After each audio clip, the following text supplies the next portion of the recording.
Yes, that water's brown. Yes, that water smells.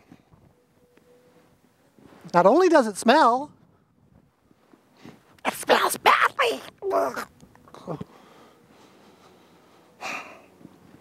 Here's a little factoid for you. Did you know that in order for an oyster to make a bed, it has to make its bed in a bed of oyster shells? I didn't know that. Amazing the things you learn when you come down here to the south.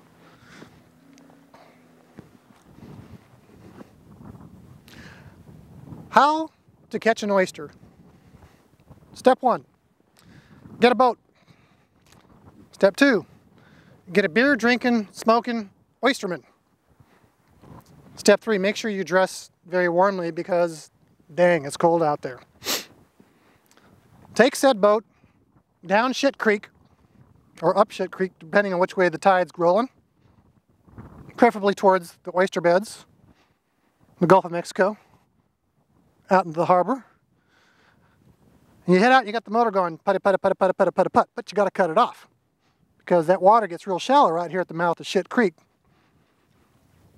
Once you're at Shit Creek, you have to make sure that your boat does a 360 half dozen times and bounces off the shore about 200 yards, where you get to spend the next 30 to 45 minutes trying to figure out how to get the bow of the boat facing in the direction you want in some very stiff winds.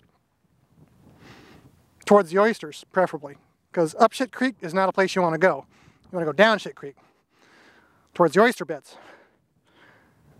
So, after 2 beers and 3 cigarettes and 4, 5, 6 profanities yelled at the crew to get the boat pointing in the right direction, you can now start the motor. And you can motor on out, under the bridge, around the peninsula, out in the freezing cold weather, and the blowing winds, and the man who's got nothing but a slim hoodie, he's not cold, because I asked him, I said, hey, are you cold? He says, no, I'm freezing. You go out under another bridge, and you get out to this place called Cat Point, and that's where the clean oysters are. That's where the clean water is. Get out there going back and forth. There's a nice mixture of salt water and fresh water going back and forth. You get out there and then you pull out this tool. You throw out your anchor, which happens to be, and this is very important, you have to have the right kind of anchor. It has to be a crankcase from a '64 Ford pickup truck. Helps for it to be a little rusty. And you get that sucker down there, prevents the boat from moving around.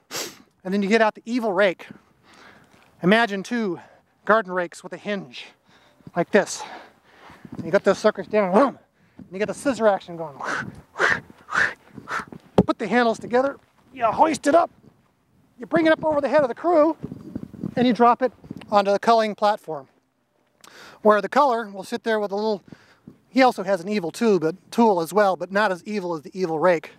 And it's a piece of steel with these little prongs sticking out about like that. And you take that piece of steel with a handle on it, you grab yourself up some muddy, wet oysters, and you go pack, pack, pack, pack, pack, pack. You knock off the little crusties off it, and then you have yourself an appropriately sized, beautiful, ready-to-eat fresh oyster. You know why I know that? Because the captain of the boat, the oysterman, pulls out his knife, and he told me so. He said, here, man up, have one. I said, I never had one of those before.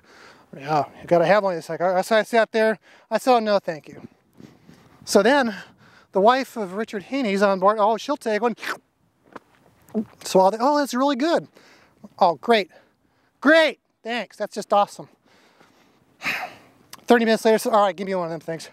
And I actually tried one. Of course, when you do that, the science crew that you're with is gonna go, what are you doing eating the samples? Well, I'm here to report to you that after having eaten a raw oyster, number 1, it was good. It was really good. It tasted yummy. Going down, very satisfying. I did not get sick.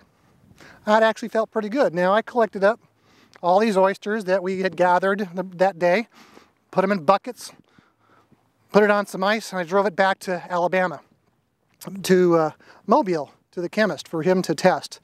And I returned back to find out that everybody here got sick, because amongst some of the other things that we collected had been some of the crap from the bottom of Shit Creek. And when they were divvying up the samples, there may have been some contact, skin to sample, and they got violently ill. So, and she wasn't the only one, Nancy, getting sick. John was not feeling well. There's a gentleman here who went out with us wearing a thin hoodie. His daughter got sick and they've been removed from this property. So while I'm here making it a little bit fun, I've hoped that you've been educated as to what it takes to collect oysters here in this area. And I hope you also understand that this is their livelihood. This is how they make money. And I want to know why we got all this pollution being dumped down this creek right into the harbor where your oysters are harvested and you get to eat them. An oyster is a filter. Do you want it filtering excrement? I certainly don't. But is it excrement? We shall soon see. In about a day or two, Robert Naiman will be coming back with some results and we'll find out exactly what's in this creek, and we're going to find out exactly what's in that water where we harvested. This shit creek here does not dump into Cat Point where we were harvesting the other day, but this is dump into what they call Summer Bar, and this is where they harvest oysters in the summertime. So there you have it. Much more to come with regards to this documentary. I have an interview with Bob Naiman that goes probably good 30-45 minutes, and a lot of other information as well. It's just been a lot to digest in more ways than one, and a bit, if I'm being honest, a little bit overwhelming. So yes, it's been about a week since my last update. Hope you'll forgive me for that, but we have been on some very exciting news and information reports and scientific studies that are revealing, guess what, that what John and Nancy are doing here is consistent with what the dairy industry is using to clean water runoff from their cows. So, you know what? I think we're close to proving whether this thing works, and if there's also a study out there that shows that it's already working on dairies, why can't it work here in Shit Creek? Anyway, I thank you again for watching. If you have any comments, suggestions, feel free, because those of you who are writing to me know I do respond to you personally, and I appreciate you writing to me. And until next time, you all have a great week.